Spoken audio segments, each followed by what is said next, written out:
घासीदास की बोलिए, बाबा गुरुदास की, घासीदास की। सबको मिले, सबके घर में मिले।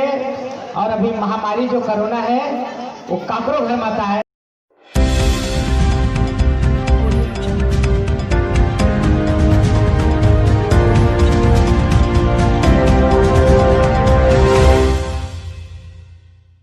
सत्यमेव न्यूज़ देख रहे हैं आप। आपके साथ में हूँ विभांशु द्विवेदी। गुरु बाबा घासीदास की 264वीं जयंती में प्रदेश भर में कार्यक्रमों का आयोजन किया जा रहा है। उसी कड़ी में खैरागढ़ के समीप ग्राम खजरी में भी बाबा की 264वीं जयंती मनाई गई। कार्यक्रम की अध्यक्षता कर रहे विप्लव साहू, शेष अतिथि खम्मन साहू और विशिष्ट अतिथि के रूप में मंजू चतुर्वेदी शामिल रही। साथ ही भारी संख्या में ग्रामीण भी मौजूद रहे। कार्यक्रम की शुरुआत पारंपरिक छत्तीसगढ़ लोक नृत्य पंथी नृत्य से प्रारंभ हुआ।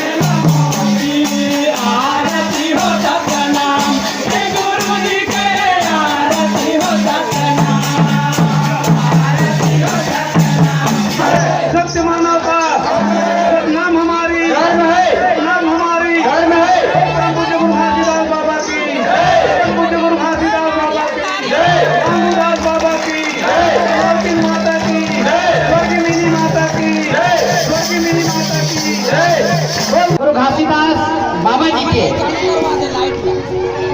जीवनी पर अभी हमारे बहनी मंजू चतुर्वेदी जी, हमारे सरपंच महोदय और हमारे विष्णु भाई जी ये बता चुके हैं। मैं तो सिर्फ इतना कहना चाहूँ कि गुरु घासीदास बाबा जी के हम जयंती आज मनाए पर उपस्थित हूँ। और आप सब कोई जाना तो महू खैरागढ़ साहू समाज के अध्यक्ष हूँ।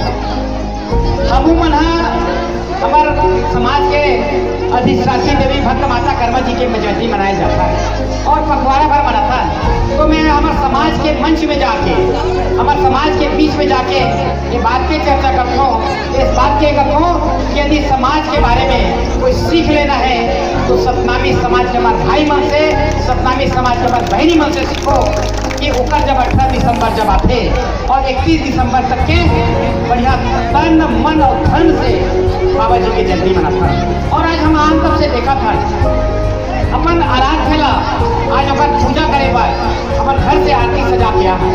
और कई बार बात होते, संदीप भाई से बात होते, सरपंच जी से बात होते और संतोष मालिया जी से बात होती है। वो लेकिन कहते पढ़ा तुम्हारे समाज में जागरूक है भैया, हम नहीं जागरूक नहीं है। लेकिन आज मंच के माध्यम से कहना चाहता हूँ, जागरूक हमारे समाज से ज़्यादा जागरूक आपके समाज में। और हमें सीख लेना चाहिए। हमारे गांव में 100 घर के भी साहूहान, 150 घर के भी साहूहान, जब हम कर्मा जयंती के बारे में मनाए के जब बारी आते ना तो हम लोग मनाए लगते हैं। और कहा कहते हमारे समाज के आदमी मना वो साल तो मनाए रहेंगे ना, एक साल नहीं मनाबो का हो या 2 साल बाद मनाबो का हो।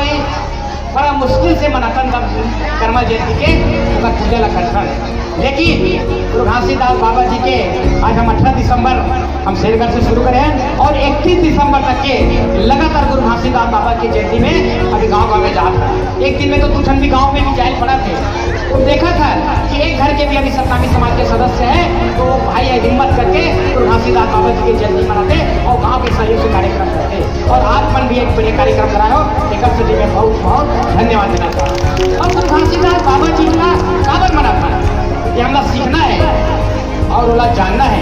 सिर्फ 18 दिसंबर से लेकर 31 दिसंबर तक बाबा जी के जयंती ला मना लें, पूजा ला कर ले और उनके बारे में नहीं जाना, उनका आदर्श के पालन नहीं करन तो बाबा जी के जयंती के मनाए की क्या महत्व है। गुरु घासीदास बाबा जी है वो समय में जन्म हुई जिस समय में हमारे समाज में, हमारे वर्ण में और जाति जाति में भेदभाव करके बड़े मने लड़ा दे थे। और वो समय छुआछूत और जाति के भावना पैदा कर दे थे। वो समय 1756 में गुरु घासीदास बाबा जी हाँ गिरोधपुरी में जन्म ली और अमृतिन बाई और बाबा महमूदास जी के घर जन्म लेके आज जन्म लीस और ओकर जो सिद्धांत है, ओकर जो विचार है, वो युवा पीढ़ी से ही वो सत्य के प्रचार और प्रसार में लगी से। और आप सबको यह मालूम है कि गुरु घासीदास बाबा के केठ संदेश से बताओ मुला, गुरु घासीदास बाबा के केठ संदेश कोई बता सका तो? 7 संदेश, सत्य संदेश, तेरा 7 संदेश। संदेश तो बहुत सारा थे, परंतु गुरु घासीदास बाबा जी के जो सत्य संदेश है वो आज भी सब समाज वाला पालन करता है। पहला संदेश का है सत्य का प्रचार करना, सत्य पर विश्वास करना। लेकर सभी के गुरु घासीदास सत्य पर विश्वास करो और मन के एक समान की जो नारा दे। दूसरा संदेश गुरु घासीदास बाबा जी के मूर्ति पूजा नहीं करना है, हमारा साक्षात पूजा करना है, उसका भी संदेश दी। तीसरा गुरु घासीदास बाबा जी के जो संदेश है वो कोई वर्ण में भेद ना करो, कोई जात पात या वर्ण में भेद मत करो, मन के एक समान के संदेश गुरु घासीदास बाबा जी। चौथा संदेश कोई प्रकार के हमला हिंसा नहीं करना है, सब में जीव है, चाहे छोटे हो चाहे बड़े हो, सब प्राणी में जीव है। अपन कल्पना करो मन में क्यों है, कोई ना कांटा भी चुप से कटे दर्द होते हैं, उसने छोटे से भी प्राणी में जीव है, तो हिंसा मत करो, एक भी संदेश गुरु घासीदास बाबा जी। और पांचवा जो संदेश गुरु घासीदास बाबा जी दे है वो है कोई प्रकार के व्यसन मत करो, कोई प्रकार के शराब मत पियो।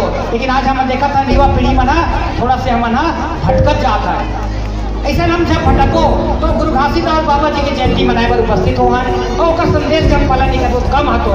तो मैं आप सबसे निवेदन करूं गुरु घासीदास बाबा जी सब संदेश में स्पष्ट रूप से व्यसन छोड़ो के लिए संदेश दे। और छठवां संदेश गुरु घासीदास बाबा जी के पर स्त्री पर कोई नजर ना लगा, बोला हमारा बहनी या बेटी के समान में देखकर, ये गुरु घासीदास बाबा के छठवां संदेश। और गुरु घासीदास बाबा जी के 7वां अंतिम संदेश ये हमला दोपहर के नागर में जोतना है, खेत में काम नहीं करना है। देखा सके हमारे गाँव का आदमी है सब खेती बाड़ी करता है, हमारे नागर जोते 6 बजे जाता है, सुबह से 7 बजे से नागर जोते जाते हैं और 11-12 बजे नागर लट्ठी के आता है, असर नहीं आता। और उसके बाद 3 बजे फिर जाते 7 बजे नागर जोता है। अब ट्रैक्टर के जमाना आ गया तो बात अलग है, लेकिन बहुत किसान घर के लेके हो महू नागर जोते हो, हमारे 11 बजे तक ही नागर जोताते हैं। ये गुरु घासीदास बाबा के संदेश देते दोपहर के पहिला लगी नागर में खंडक है, थोड़ा परेशानी मत होगी सुल्तान लो। ये गुरु घासीदास बाबा के संदेश देते। मैं आप सबसे निवेदन करूं कि गुरु घासीदास बाबा के संदेश ला हम सबको यहाँ हमारे जीवन में उतारन और ओमे के साथ के हमला एक ठंड भी उतार ले ना, तो आज हम गुरु घासीदास बाबा जयंती के मनाए की सार्थकता होगी। और हम गुरु घासीदास बाबा के आज जय बुलाएं और कलीज वालों का 7 संदेश का उल्लंघन करें, क्या मतलब हुई? तो मैं आप सबसे निवेदन करत हो, प्रार्थना करत हो कि गुरु घासीदास बाबा सिर्फ सत्तावी समाज के लिए नहीं थे, वो सर्व समाज के पूजनीय। और आज गुरु घासीदास बाबा पूरा विश्व में पूजे जाते हैं और आज छत्तीसगढ़ में कोई जाने जाते तो गुरु घासीदास बाबा के जन्म स्थली छत्तीसगढ़ के कारण जाने जाते हैं। ऐसा गुरु घासीदास बाबा के हम सब अनुयायी हैं। साथियों, आज बहुत मुबारक दिन है। हम जिस वर्ग में आते हैं उस वर्ग में अगर हमारा अपना अगर कोई खास दिन हो तो दिल में जो खुशी का जो भाव है वो दुगना संचार होता है। इसमें कोई दो राय नहीं कि आज का दिन हमारे समाज के लिए आजादी की सांस लेने के लिए इतिहास के उन गिने चुने दिनों में से है जब यह दिन बहुत खुशियों भरा है, पाक और पवित्र है। धन्य है वह माता अमृति और धन्य है वह पिता मांगोदास और धन्य है वह जीवन साथी माता सफुरा, जिनके सानिध्य जिनके संसर्ग में इस समाज को सच का रास्ता दिखाने के लिए परम पूज्य बाबा गुरु घासीदास जी ने इस सतनाम का और मनखे एक समान इस सिद्धांत को प्रतिपादित करते हुए छत्तीसगढ़ के साथ ही पूरे देश में इस सिद्धांत को प्रचार करने का काम किया और उसके बदौलत में आज हम उन बाबा घासीदास की 264वीं जन्म जयंती पर आज हम इकट्ठा हुए हैं। साथियों, खुशियों मनुष्य का जीवन जो है खुशी चाहता है, उत्सव ढूंढता है, लेकिन उत्सव में ढूंढने के साथ साथ जब मैं इस पंथी नृत्य को देख रहा था तो मुझे देवदास बंजारे जी याद आ गया। देवदास बंजारे जी वो नाम है जिन्होंने पंथी नृत्य को देश और अंतर राज्य तक ले गए। वरन आप सब लगभग पढ़े लिखे लोग हैं, जानते हैं, उन्होंने विदेशों तक ले गए। विदेशों में इंग्लैंड, फिनलैंड, स्कॉटलैंड जैसे 84 देशों में इस पंथी नृत्य का प्रस्तुतिकरण किया। मैं चाहता हूं इस मंच से स्वर्गीय देवदास बंजारे जी के लिए जोरदार ताली बजाएं। थोड़ी देर के लिए सोचिए आप सब, मैं आप सबको मजबूर कर देता हूं।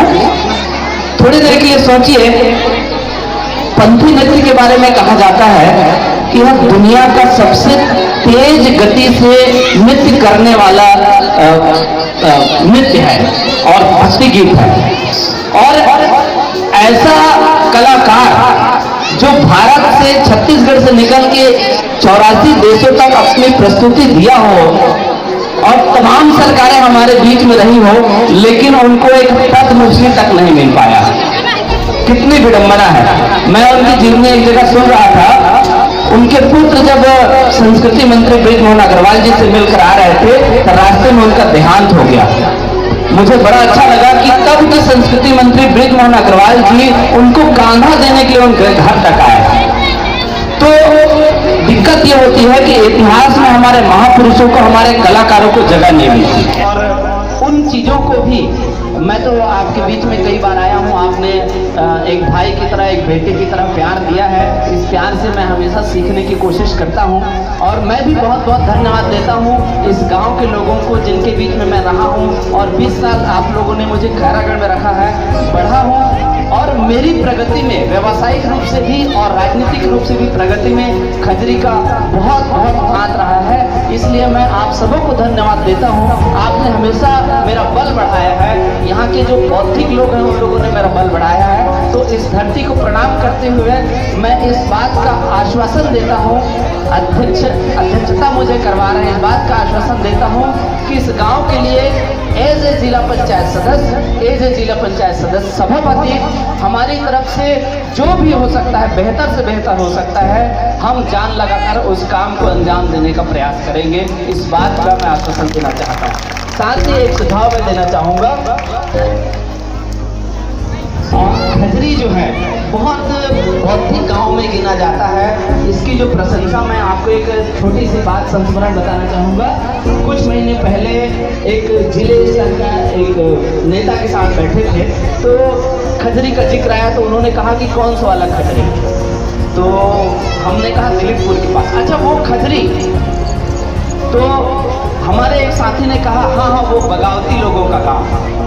तो उस बड़े लीडर ने क्या कह के करेक्ट किया, इस चीज़ को आपको सुनना बहुत जरूरी है। उन्होंने कहा कि इसको बगावती नहीं कहते, इसको स्वाभिमानी कहते हैं, ये स्वाभिमानी लोगों का गांव है। तो मैं चाहता हूँ आप अपने लिए हर आदमी ताली बजाए। खजरी की वो पहचान है, जो विरोधी विचारधारा वाले आदमी ने इस खजरी की तारीफ की तो उस दिन मेरा भी छाती खुला और आप सबका छाती खुलना चाहिए। तो इतिहास में खजरी का वो स्थान है। साथ ही दूसरी बात, अपनी बातों को बहुत जल्दी समाप्त करता हूँ मैं। आदरणीय सरपंच जी, आपने बहुत सारी मांगे रखी और उन मांगों में जो 5-6 भवन रखे हैं, लेकिन उस चीज़ में एक चीज़ का ध्यान रखेंगे, जैसे हम समाज को जोड़ने का प्रयास करते हैं तो वो सभी समाजों का एक बड़ा भवन हो जिसमें आप छठी भी निपटाएं और शादी भी निपटाएं, उससे समाज जुड़ेगा। तो मैं चाहता हूँ किसी का 6 लाख, किसी का 3 लाख का भवन क्या बनाएंगे, एक बढ़िया सा 10-15 लाख का भवन बनाइए, सारे समाज को उसमें काम में बढ़ता रहेगा। तो इस सुझाव पर भी हम करेंगे। और साथ ही मुझे भी सहकारिता विभाग की जिम्मेदारी मिली है जिला पंचायत राजनांदगांव में। मेरे विभाग में भी धान बेचने से लेकर राशन तक, सहकारी समिति बनाने तक, लोन प्रोवाइड करने तक की आप लोगों के आशीर्वाद से जिम्मेदारी मिली है। तो मैं ये चाहता हूँ कि युवा साथी और समूह की महिलाएं, अगर आपको लगता है कि स्वरोजगार करना चाहते हैं, कुछ अपने लिए कुछ रोजगार मूलक कुछ काम करना चाहते हैं, तो सस्ते दरों पर लोन प्रोवाइड जो है जिला पंचायत की कैटेगरी से होता है। तो इस लायक कभी भी आप लोगों को ज़रूरत पड़ती है तो गांव के सरपंच जी मुझे जानते हैं। मैं नज़दीक में आप खैरागढ़ में रहता हूँ, वकील साहब जी के बगल में रहता हूँ। आप लोगों को अभी भी लगता है तो आप हमें बुला लीजिए, आप हमारे पास आ जाइए, हमारे द्वार आपके लिए हमेशा खुले हुए हैं। जैसे साथ साथ यहाँ भारी मात्रा में महिला बहनी में उपस्थित है, ओकर भी बहुत बहुत धन्यवाद दे दो कि इसमें कोई कार्यक्रम के अच्छा सहयोग दे और हमेशा एक की हो करके महिला शक्ति के ऐसे हमेशा दायित्व निभाए। जय भीम और जय सतनाम के दोनों के बोले के हक अधिकार मिली से जय भीम काबर बोलते और जय सतनाम। तो आप मतलब मैं बताना चाहूँ जय भीम रही से था जय सतनाम मनाए के हमला अधिकार मिली से, नहीं तो जय भीम नहीं से ओकर से पहले हमला जय सतनाम बनाए के अधिकार नहीं से। कि ही महिला मन के बीच से वो गाँव के वो क्षेत्र के और कागज पंचायत की पंथी पार्टी आ है वो मन जानते मैं सबसे ज़्यादा राजनाथ जिला में 19% से जीत के आया हूँ। तो एक वो क्षेत्र को भाई वाला भी बहुत बहुत बधाई दे तुम काबर किए पर पहली बार चले देखो वजह से कोरोना काल के चलते बधाई दे के लिए भी नहीं जा सके, धन्यवाद दे के लिए भी नहीं जा सके हो। तो एक के माध्यम से वो पंथी बनवाने वाले वाला भी मोर्चा से बहुत बहुत स्वागत है और धन्यवाद है। और शिक्षा बोलते कि महिला पर थे महिला शिक्षित होते तो परिवार शिक्षित होते, तो परिवार शिक्षित होते तो समाज शिक्षित होते, समाज शिक्षित होते तो देश शिक्षित हो ही। बहरहाल अगर आपको हमारे ये वीडियो पसंद आया हो तो हमारे YouTube चैनल को सब्सक्राइब करें, बेल आइकन दबाएं ताकि आने वाले वीडियो की नोटिफिकेशन मिले सबसे पहले आपको। हर खबर के साथ अपडेट रहने के लिए हमारे YouTube चैनल को सब्सक्राइब करें और बेल आइकन को दबाएं ताकि आने वाली वीडियो की नोटिफिकेशन मिले सबसे पहले आपको।